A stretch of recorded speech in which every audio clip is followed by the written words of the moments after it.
We're going to start nice and simple. What is personal training?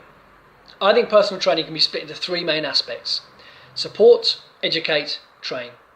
And these work both sides of the coin as well, so both the PT side and the client side. They are qualities you should be providing as a personal trainer and qualities you should be looking for in your personal trainer. Now, training is pretty self-explanatory.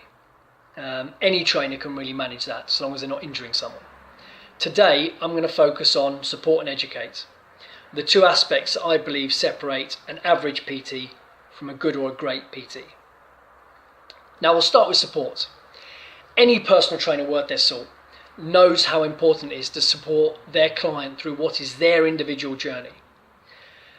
It's quite an intimate scenario, probably coming after anything relationship or medically related.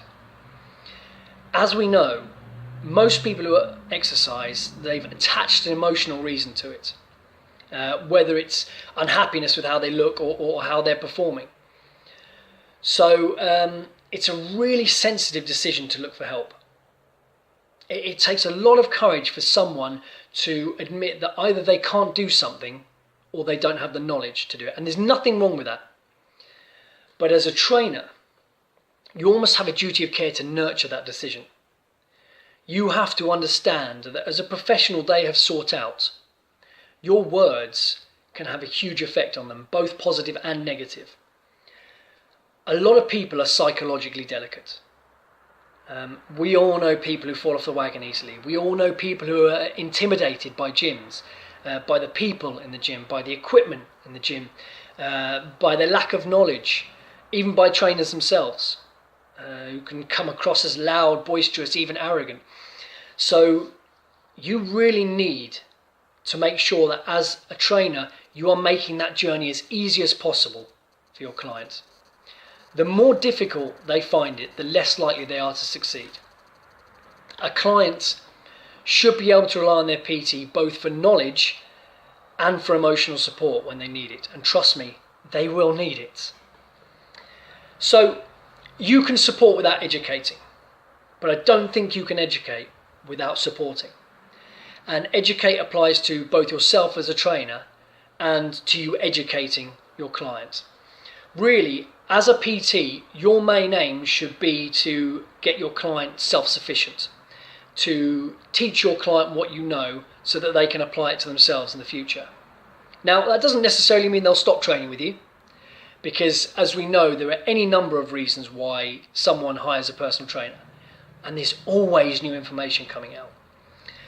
But you should be getting your clients to the stage where if they choose, they should be able to carry on effectively without you. Now, that means you have to educate yourself. You have to have the actual knowledge to be able to pass it on. And the other thing we're often really guilty of as trainers is we get set in our ways.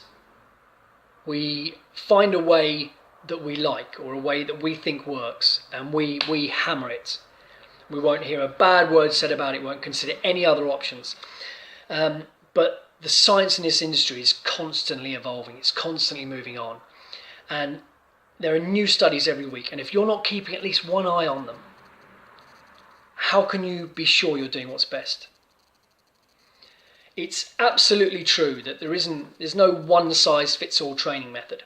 So surely you want as much knowledge as possible, so you can pick and choose what works when, and you can give that knowledge to your client and let them choose what's best for them and what works best for them.